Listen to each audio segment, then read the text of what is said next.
ओम मनोजवम मारुततुल्यवेगम जितेन्द्रियं बोधिमतां वरिष्ठं वातात्मजं वानरयूतमुख्यं श्रीरामदूतं शरणं प्रपद्ये। नमस्कार, स्वागत है आपका आचार्यवाणी में। मैं आचार्य डॉक्टर विक्रमादित्य आपके साथ हूँ और आज का विषय हमारा है वृषभ राशि वालों के लिए ग्रहों का योग अयोग क्या सूचना लेकर आ रहा है। ग्रहों का क्या योग बन रहा है जो आपके जीवन में किस प्रकार का खेल उत्पन्न करने वाला है। देखिए, वृषभ राशि के स्वामी हैं शुक्र महाराज और इन अप्रैल के अंतिम भाग में शुक्र का महत्वपूर्ण परिवर्तन होने के योग बन रहे हैं। शुक्र अभी तक अपनी उच्च राशि में चल रहे थे, पूर्ण शक्ति में चल रहे थे और ऐसे में मंगल की युति भी उनके साथ होने वाली है। मंगल में परिवर्तन का योग करने वाला है। शुक्र राशि परिवर्तन करने वाले हैं, फिर शुक्र अस्त भी होने वाले हैं। तो कहीं बहुत अच्छा योग बनेगा, कहीं शुक्र के कमज़ोर होने से थोड़ा सा कहीं आनंद में कमी आने के योग बन सकते हैं। हो सकता है थोड़ा सा गलत कार्य की तरफ मन निवृत्त हो जाए, क्योंकि शनि जब शुक्र थोड़ा सा अस्त हो जाता है तो क्या थोड़ा सा गलत कार्यों में, थोड़े से व्यसनों में आपको लिप्त कर सकता है। कहाँ सावधानी बरतनी है। बुध भी परिवर्तन की तरफ जा रहे हैं। बुध भी इन दिनों जो वक्री चल रहे थे, उल्टी गति चल रहे थे, अब वो सीधी गति को प्राप्त करने का, सीधी गति में सूर्य की तरफ आकर्षित होकर उनकी तरफ भागने का प्रयास कर रहे हैं। और सबसे बड़ा इंपॉर्टेंट प्रभाव जो होने वाला है आपके दशम भाव पर।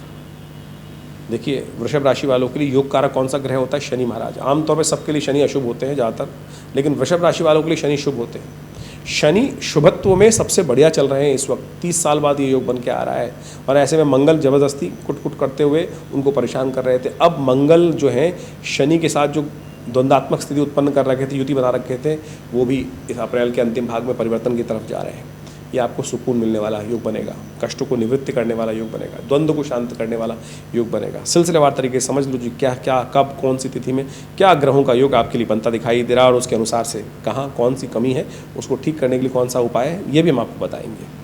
21 अप्रैल त्रयोदशी तिथि, रविवार का अवसर, कन्या राशि में चंद्रमा का योग आपके लिए बड़ा शुभ योग बन रहा है। चंद्रमा पंचम भाव में बैठकर आपके शत्रुओं को दमन करने का रास्ता बना रहे हैं। आपसे जो ईर्ष्या रखेंगे वही अपना नुकसान करा सकते हैं, इसलिए आपको निर्द्वंद भाव से आगे बढ़ने का प्रयास करना चाहिए।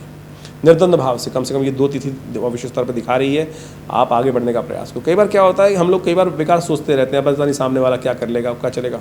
अरे जो चलेगा सामने वाला आपके अगेंस्ट उल्टा ही पड़ेगा उसको। तो ये तिथि आपको साफ साफ निर्देश कहती है कि आप अपनी गति पर भागने का प्रयास कीजिए, सुंदर तरीके से पढ़ने का प्रयास कीजिए। 21 और 22 तिथि जो है वो विशेष तौर पर आपके लिए बहुत शुभ हैं, ग्रहों का योग बनाती दिखाई दे रही है। इस दिन सर्वार्थ सिद्ध योग भी विद्यमान है। विशेष तौर पर 21 तारीख को नए कार्य आरंभ करने के लिए दिन है। साथ साथ प्रदोष का योग भी है, रवि प्रदोष का योग। देखिए, आपकी राशि के अनुसार समझ लें, सूर्य इन दिनों परिवर्तन की तरफ गए और आपके 12वें भाव में गए। सूर्य 12वें भाव में जाते हैं ना, तो समझो क्या होता है, महत्वाकांक्षा बढ़ा देते हैं। और ऐसे में महत्वाकांक्षा जब बढ़ जाती है तो आदमी को होश में नहीं रहता कि भाई मेरे लिए क्या चीज़ अच्छी है, कौन सा लेवल है कि जिससे आगे आकांक्षा होनी चाहिए। महत्वाकांक्षा मतलब जो चीज़ आपको प्राप्ति होने वाली नहीं है उसके लिए आप भागने के लिए, पकड़ने के लिए, जैसे बच्चा होता है चांद को पकड़ने का प्रयास करता है, माँ उसको समझाने का प्रयास करती है, चांद नहीं पकड़, लेकिन ज्ञान नहीं है तो पकड़ने का, भागने का प्रयास करता है। जोत जल रही होती है उसको पकड़ने का प्रयास, मोमबत्ती में आग को पकड़ने का प्रयास करता है, वो जला देती है। ऐसी ही महत्वाकांक्षा, आपकी सामर्थ्य में जो चीज़ नहीं है वहाँ ध्यान रखने का प्रयास कीजिएगा। देव योग से बड़ा सुंदर योग बना है 21 अप्रैल को। ऐसे में सूर्य का परिवर्तन जो हुआ था वो आपके लिए जो जहाँ कष्ट देने का योग बना रहा है उसको ठीक करने का योग बन रहा है। कीर्ति में वृद्धि का रवि प्रदोष, रवि सूर्य के जितने दोषों को हरने के लिए, ये दोषों को शांत करने के लिए सुंदर योग है।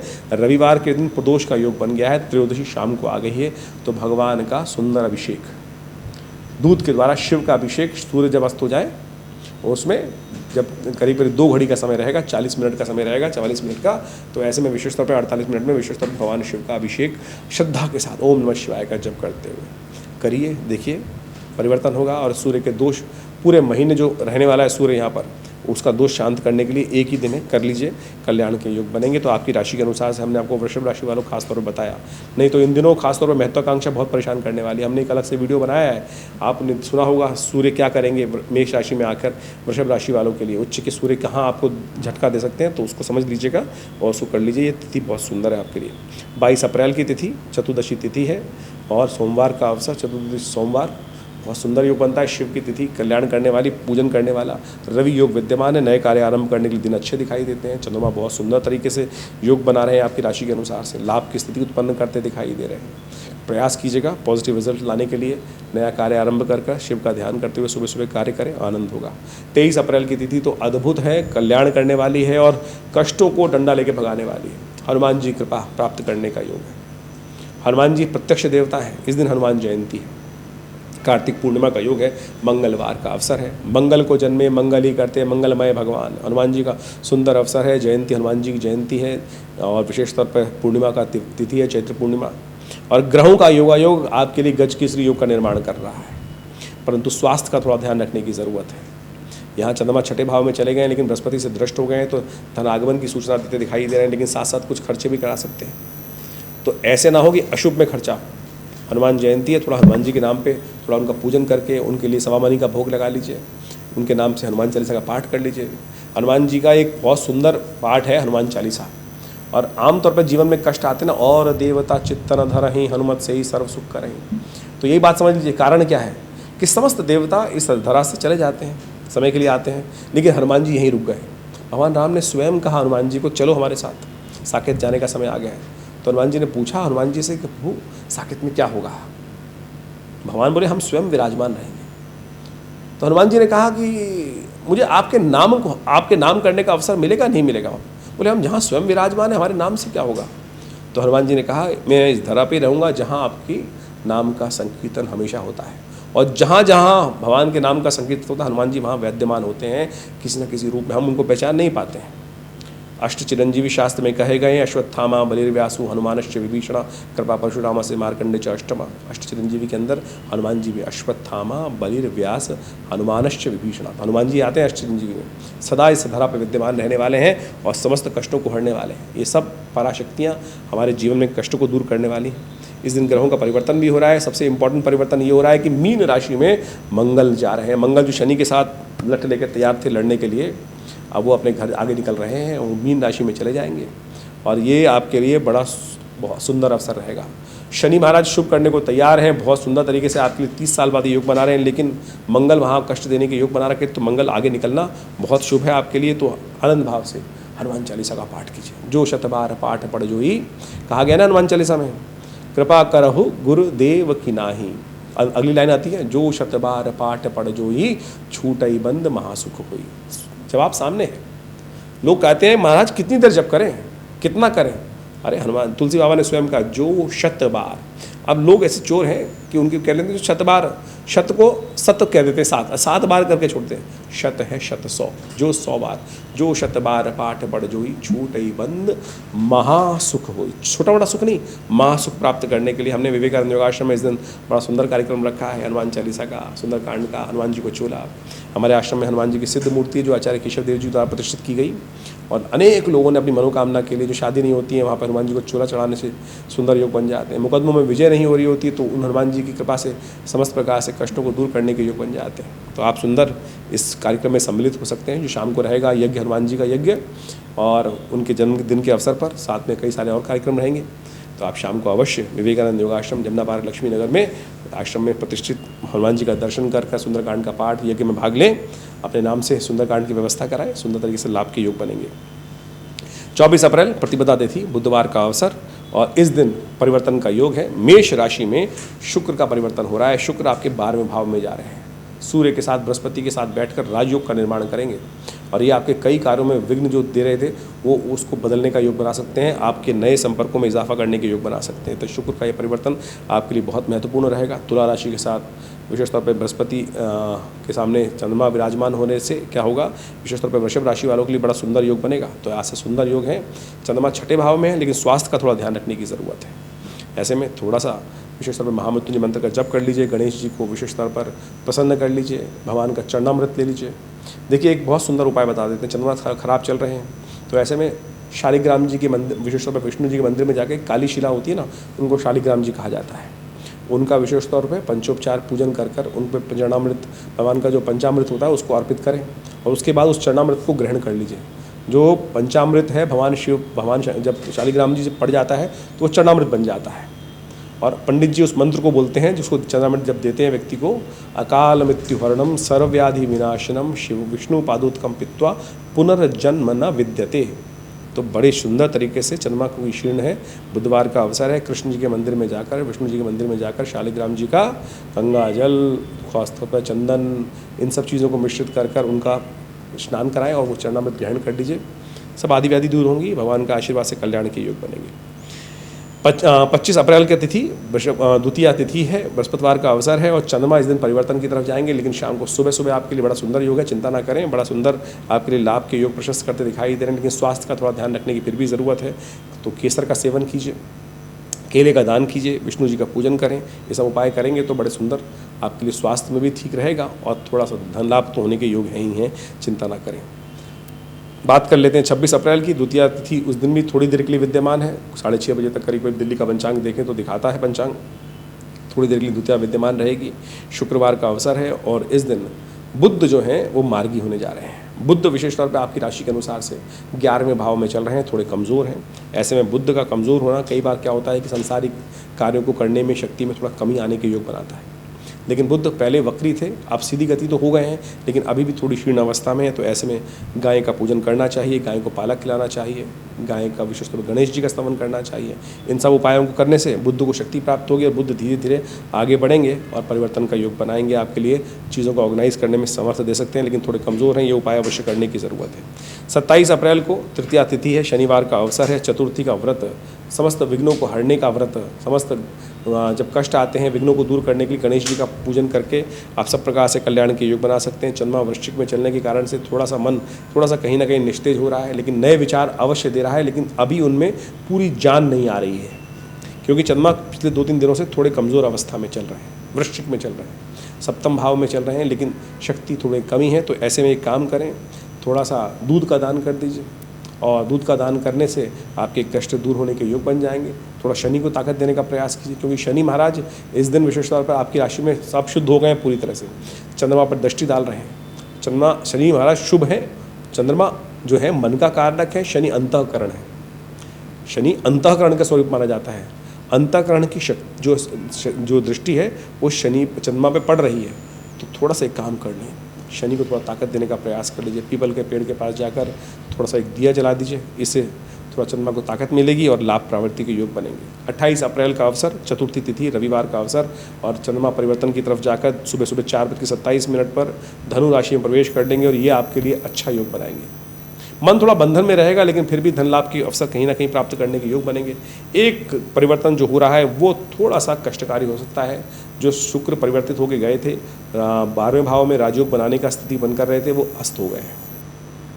उनके अस्त होने से कई सारे कार्यों में थोड़े विघ्न आने के योग बन सकते हैं। जो कार्य विशेष तौर पर नई एनर्जी के साथ उपस्थित हुए थे उनमें थोड़े से कहीं ना कहीं दिक्कत आने के योग बन सकते हैं। थोड़ा शुक्र को ताकत देने का प्रयास कीजिए, गौ पूजन करें, गाय को हरा चारा खिलाएं, ये सुंदर उपाय रहेगा, इसको करके लाभ ले सकते हैं। 29 अप्रैल की तिथि पंचमी तिथि है, सोमवार का अवसर है, ग्रह आपके अनुकूल बने हुए हैं, लेकिन बाकी ग्रहों को ताकत देने के लिए थोड़ा शिव का आशीर्वाद लेने का प्रयास कीजिए, शुभ होगा। वहीं 30 अप्रैल की यदि हम बात करें तो उस दिन षष्ठी तिथि है, मंगलवार का अवसर है, और चंद्रमा जो है वो मकर राशि में जाते दिखाई दे रहे हैं, धर्म भाव में जाते दिखाई दे रहे हैं, ये आपके लिए बड़े अनुकूल रहेंगे। मन धर्म में जागेगा, धर्म में आस्था जगेगी, और जहाँ धर्म होता है तथा सुख वहाँ सुख भी अपने आप प्राप्ति के योग बन जाते हैं। लेकिन ध्यान रखिएगा, दुष्ट जन आप पर कोई ना कोई गलत चाल करने का प्रयास करके आपके साथ कुछ दुष्टाई करने का प्रयास कर सकते हैं, तो इसलिए नए कार्यों से बचने का आपको प्रयास करना चाहिए, क्योंकि भद्रा विद्यमान है इस दिन, सुबह 7 बजे के करीब 50 मिनट से लेकर शाम के 6 बजे तक रहेगी, तो नए कार्यों में हाथ डालने से बचना चाहिए। इन राशियों के प्रभाव से बहुत सारे लोगों के मन में प्रश्न चलते रहते हैं, और वो लोग हमें लगातार हमारे YouTube चैनल पर प्रश्न भी करते हैं कि राशि कौन सी समझें। देखिए, राशि कई प्रकार की होती हैं, जन्म राशि, लग्न राशि, नाम की राशि, सूर्य राशि, और हर राशि का अपना एक प्रभाव है। हम आपकी राशि के अनुसार से यहाँ जन्मपत्री जो पूरी हॉरोस्कोप को डिस्कस करने का प्रयास करते हैं। जितना % जिस राशि का प्रभाव है उतना % पहले सबसे पहले जन्मपत्री को अच्छे से एनालाइज करने की ज़रूरत होती है, कौन सी राशि आपके लिए प्रभावी है। आमतौर पर जो ज्योतिष का सिद्धांत ये है कि जब जन्म नाम जो होना चाहिए वो जन्म राशि के अनुसार से होना चाहिए, जन्म का एक अक्षर निकलता है वो राशि के अनुसार से होता है, लेकिन आमतौर पर संसार में लोग जो हैं उस राशि से उस अक्षर से नाम रखते नहीं हैं। आप अपने जनरल नाम रख लेते हैं, फिर उसका एक प्रभाव हो जाता है, तो इसलिए वो नाम राशि बदल जाती है आमतौर पर, लेकिन उसका प्रभाव है। तो इसलिए आप जब आप जन्मपत्री आप स्वयं ज्योतिषी बनने का प्रयास करते हैं, राशि को फल सुनते हैं, तो आप सोचें जितना जितना जिस % राशि का उपयोग हो रहा है, कौन सी प्रभावी है, उसका उतना प्रभाव आपको देखने को मिलेगा। इसके साथ साथ जन्मपत्री में और बहुत सारे विषय होते हैं, दशाएँ, अंतरदशाएँ, ग्रहों की जन्म की स्थिति क्या है, किस प्रकार से कौन सा ग्रह कितनी ताकत में है, आपका जन्म जो हुआ है कितने राशि के अनुसार से, जन्मपत्री के हिसाब से किस लेवल पर है, व्यक्ति पहली मंजिल पर है, दूसरी मंजिल पर है, 100वीं मंजिल पर है, उसके हिसाब से बहुत सारी चीज़ों को एनालाइज करके जन्मपत्री का विश्लेषण करने का प्रयास करना चाहिए। हम जब जन्मपत्री देखते हैं तो उन सब चीज़ों का अध्ययन करके ज्योतिषी जो होते हैं वो सब व्यक्ति को बताने का प्रयास करते हैं। तो यहाँ हम गोचर का प्रभाव आपको जन्म राशि, लग्न राशि के अनुसार से, नाम राशि के अनुसार से हर तरह से आप देखने का प्रयास करेंगे तो आपको वास्तविकता धीरे धीरे समझ में आनी शुरू हो जाएगी और उस तरह से आप इसको बहुत अच्छे से समझने का प्रयास कर सकते हैं। इसके अलावा हमारा जो विवेकानंद योगाश्रम है बहुत सारे पराविद्याओं के क्षेत्र में लगातार कार्य कर ही रहा है। हम आपको लगातार इस सब संबंध में अवगत करा सकते हैं, कराते ही रहते हैं। और इस बार तो बहुत सुंदर तरीके से जो हनुमान जयंती का सुंदर अवसर है उसमें बड़ा सुंदर कार्यक्रम रहेगा। नित्यपति आश्रम में 8 घंटे करीब यज्ञ ही रहता है और आप अपने ग्रहों को ठीक करने के लिए अनेक प्रकार के शास्त्रीय उपायों को, उसका वृहद वर्णन शास्त्र में जो वर्णित है उसके अनुसार ही हम जन्मपत्री को एनालाइज करके बताते हैं। मंत्र अद्भुत हैं, यज्ञ विज्ञान अद्भुत है और हमने देखा है कि मंत्र विज्ञान के माध्यम से अनेक उपायों को करने से कई प्रकार के कष्टों को दूर कर सकते हैं। देखिए, एक जीवन में जो कष्ट आते हैं वो भार के कारण ही आते हैं और जो भार बनता है वो हमारे किए गए कर्मों से होता है। शुभ कर्म करेंगे तो शुभ पुण्य उदय होंगे, अशुभ कर्म यदि हमारे द्वारा हो जाएंगे तो अनेक प्रकार के कष्टों को उदय करेंगे। उन कष्टों को ठीक करने के लिए हम अनेक प्रकार के उपाय शास्त्र में वर्णित हैं। मंत्र जप, यज्ञ, विभिन्न प्रकार के दान, विभिन्न प्रकार की औषधियों का सेवन, ये सब उपाय शास्त्र में वर्णित हैं। उन सब उपायों को करकर इन कष्ट का और जो पाप पुण्य जो है उनका अकाउंट घटा बढ़ा सकते हैं और उनके घटने बढ़ने से समझिए आपके जीवन में पुण्यों का उदय होने से कष्टों से निवृत्ति प्राप्ति करने के योग बन जाते हैं। तो ये सब बड़ा वैज्ञानिक सिद्धांत है और बड़ा सीधा साधा सिद्धांत है। तो इसको समझने के लिए हम यदि प्रयास करेंगे तो बहुत सुंदर तरीके से समझ में आएगा। अच्छे कार्य करके आप अपने पुण्यों का उदय कर सकते हैं और जीवन के कष्ट, जब कष्ट आ रहे हो तो समझ लीजिए अपने जीवन में कहीं ना कहीं पुण्यों का अकाउंट कम हो रहा है। यदि आपके अकाउंट में बहुत बढ़िया पुण्य भरे हुए हैं तो आपके द्वारा यदि पूर्व जन्म में या इस जन्म में जब भी काम अच्छे करते रहते हैं तो क्या होता है कि जीवन में कष्ट का समझ में नहीं आता है। लेकिन जब पुण्य कम हो जाते हैं अकाउंट में तब छोटा सा कष्ट भार आया जीवन में और वो भयानक कष्ट दे देता है और भयानक दुख उत्पन्न करने के योग बनाता है। तो जब दुख आ रहा है तो समझ लीजिए पुण्य को बढ़ाने का समय है। पुण्य को अहर्निश जीवन में शुभ कार्य, हमसे पुण्य होते कम हैं। हर क्षण कहीं ना कहीं कुछ गलत कार्य हो जाता है। चल रहे हैं रास्ते में, कहीं कोई जीव हत्या हो गई, चींटी मर गई, ये सब कहीं ना कहीं घट रहा है, पुण्य को घटा रहा है। तो समझ लीजिए तो हमको उन पुण्यों को यथा हम जीवन में यदि सोचें, शुभ कार्य कितने होते हैं, सुबह शाम तक यदि आप विचिंतन करने का प्रयास करेंगे तो मुझे लगता है आप कुछ ही लगेगा। और जहाँ अगर नेगेटिव काम जो हुए उनको सुनने देखने का प्रयास करोगे तो लिस्ट बहुत लंबी हो जाएगी। कितनी बार झूठ बोला, कितनी बार आपके द्वारा अहित का कार्य हुआ, कितनी बार किसी व्यक्ति को दुख लगा, कितनी बार मुख से अपशब्द निकला, ये सब क्या कर रहा है? ये पुण्यों को क्षय कर रहा है। पुण्य बढ़ेंगे कैसे? किसी की सेवा करने से, धर्मात्मक काम करने से, अच्छे कार्य करने से, किसी को भोजन करा देने से, आशीर्वाद ले लेने से। कितनों का आशीर्वाद लेते हैं? आजकल तो लोग ऐसे हैं कि झुकने में भी लोगों को शर्म आती है, डर लगता है छोड़ो ना, क्या सम्मान करना है। देखिए एक बात समझ लीजिए, महाभारत का युद्ध आपको याद होगा, पांडवों के साथ क्या था? कोई सेना नहीं थी बहुत बड़ी, लेकिन पुण्य थे, सत्य था, आशीर्वाद था। दुर्योधन इतनी बड़ी सेना लेके बैठा था, उसके बाद एक ही चीज नहीं थी, केवल आशीर्वाद। यदि आशीर्वाद ले लेते हैं ना तो आप समझें तो आपके पुण्य बढ़ जाएंगे और पुण्य आशीर्वाद को लेने का प्रयास करें, देखिए शुभ होने के योग बनेंगे। यही सुंदर सिद्धांत है ज्योतिष विज्ञान को समझने के। ये ज्योतिष के साथ साथ जो ज्योतिष अकाउंट बताता है आपको, अकाउंट में कितना खाली है, कितना भरा हुआ है, और बढ़ाने का जो तरीका है, घटाने का तरीका जो है, अध्यात्म आपको समझाने का प्रयास करता है। हमने विवेकानंद योगाश्रम में इन्हीं सब चीज़ों के लिए, शोध के लिए बहुत सारे कार्य लगातार करते रहते हैं। आश्रम पर नित्य प्रति 8 घंटे करीब यज्ञ चलता ही है। रविवार को उस यज्ञ में सम्मिलित सब लोग हो सकते हैं। रविवार वाले यज्ञ में मंत्र यज्ञ के लिए, ग्रहों के उपचार के लिए, अपने बहुत सारे स्वास्थ्य के निमित्त महामृत्युंजय मंत्र जप इत्यादि करने के लिए बहुत सारे व्यवस्थाएं आश्रम में बनाई गई हैं। बहुत सारे शोध किए गए हैं मुद्रा विज्ञान पर, यज्ञ विज्ञान पर, मंत्र विज्ञान पर, औषधि विज्ञान पर। इन सब में लिए हमारे लिए बहुत सारे कार्य चलते रहते हैं। आश्रम पर एक बहुत बड़ा हॉस्पिटल बनाया गया है योग प्राकृतिक चिकित्सा आयुर्वेद के लिए, जो भारत सरकार से मान्यता प्राप्त है। तमाम सरकारी लोग जो सेंट्रल गवर्नमेंट के पैनल पे हैं, दिल्ली गवर्नमेंट के पैनल पे हैं, दिल्ली पुलिस के पैनल पे हैं, वो सब इस सुविधा को योग प्राकृतिक चिकित्सा में के द्वारा आयुर्वेद की चिकित्सा के माध्यम से लाभ ले रहे हैं। और हमने अद्भुत रूप से लाभ देखा है। बहुत सारे एलोपैथिक मेडिसिन के चक्कर में जीवन लोगों को निकल जाता है, चाहे लाइफस्टाइल डिसऑर्डर डिसीज़ हैं, डायबिटीज़ है, ब्लड प्रेशर है, शुगर है और कमर दर्द, सर्वाइकल स्पॉन्डिलिटिस, बैक एक। हमने योग प्राकृतिक चिकित्सा के माध्यम से ऐसी सुंदर व्यवस्थाएं अपने संस्थान में रखी हैं कि आप उन समस्त सुविधाओं को लेकर अपने तमाम रोगों को दूर भगाने का प्रयास कर सकते हैं और सुंदर तरीके से ये सब चीज़ें काम करती हैं। इनका सब वैज्ञानिक आधार है। पूरे विश्व में आज लोग योग प्राकृतिक चिकित्सा आयुर्वेद का लाभ लेते हुए कार्य करने का प्रयास कर रहे हैं। तो आप भी बाकी जो चीज़ें जो इस संसार में आधुनिकता के नाम पर जो कार्य किए जा रहे हैं उसके साथ साथ इन भारतीय प्राचीन योग विज्ञान, आयुर्वेद विज्ञान, चिकित्सा विज्ञान के साथ लीजिए। हमारे पास डाटा ओरिएंटेड रिजल्ट्स हैं और हमने जो बहुत अच्छे से एनालाइज करके देखा है वो बहुत अद्भुत कार्य करते हैं। आप समझिए मुद्रा विज्ञान। मैं आपको यहाँ एक बात बताने का प्रयास करता हूँ। हृदय संबंधित रोग पूरे विश्व में आज परेशान कर रखा है। हर कोई गोली खाकर ही अपने ब्लड प्रेशर को कंट्रोल करने का प्रयास कर रहा है। ये मृत संजीवनी मुद्रा है। मैंने ये मुद्रा का अभ्यास हज़ारों लोगों पर करके देखा। बहुत पिछले करीब 50 सालों में इस मुद्रा आज से 1978 में मेरे पिता आचार्य श्री केशव देव जी ने इस मुद्रा की खोज करी। इससे पहले शास्त्र में कहीं वर्णित नहीं थी ये हृदय की मृत संजीवनी मुद्रा और हमने इसका लाभ देखा। अद्भुत है। 3 सेकंड में this mudra is capable of giving the first to the heart patient. आप 100 बेटे टैबलेट लेंगे उसमें भी टाइम लगेगा, लेकिन उससे पहले 100 बेटे टैबलेट मना नहीं कर रहे हैं, आप जो लेना चाहते हैं मेडिसिन लें, लेकिन उससे पहले ये एक मुद्रा कुछ देर अभ्यास तो करें।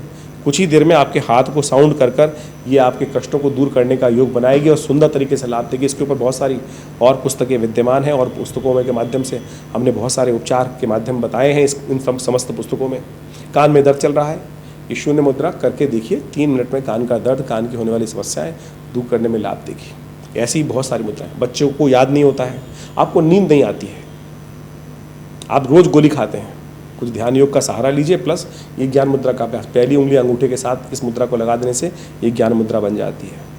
ये हमारे आश्रम के द्वारा ही पूरे विश्व में मुद्राएं पहुंचाई गई मेरे पिता आचार्य श्री केशव देव जी के द्वारा। बहुत सारी पुस्तकें लिखी गई आश्रम में इन सब चीज़ों के ऊपर और पूरे विश्व में आज जितने भी लोग मुद्राओं का उपयोग कर रहे हैं वो कहीं ना कहीं हमारी पुस्तकों के माध्यम से, हमारे आश्रम के शोध के माध्यम से ही कर रहे हैं। आप किसी वेबसाइट पे जाएं, आचार्य केशव देव जी का नाम डालें, मुद्राओं का नाम डालें, आपको पूरी ऑथेंटिसिटी प्राप्त होगी और बहुत सुंदर तरीके से इन सब चीज़ों का लाभ प्राप्ति करने की योग बनेगी। तो हम ये समझाएं कि ज्योतिष, अध्यात्म, मंत्र विज्ञान ये सब इंटर रिलेटेड है, ये सब का सब एक साथ चलता है और हमने इन तमाम पराविद्याओं पर शोध भारतीय संस्कृति के अनुसार से हमारे इस आश्रम में पिछले 50 सालों से ये कार्य किए गए हैं। आप जुड़े विवेकानंद योग आश्रम से, आपका स्वागत रहेगा। हमारे जो संस्थान जो कार्यक्रम चलते हैं उन सब के बारे में आपको हम समय समय पर अवगत कराते रहते हैं इस चैनल के माध्यम से। और जो भी आपकी और भी कोई प्रश्न हो तो चिंता ना करें, हमारे नंबर्स पर व्हाट्सअप भेजें, आपने हमारे इस चैनल पर अपने कमेंट्स डाल सकते हैं। हम अवश्य उनका जो भी निदान होगा आप तक पहुँचाने का प्रयास करेंगे। धन्यवाद।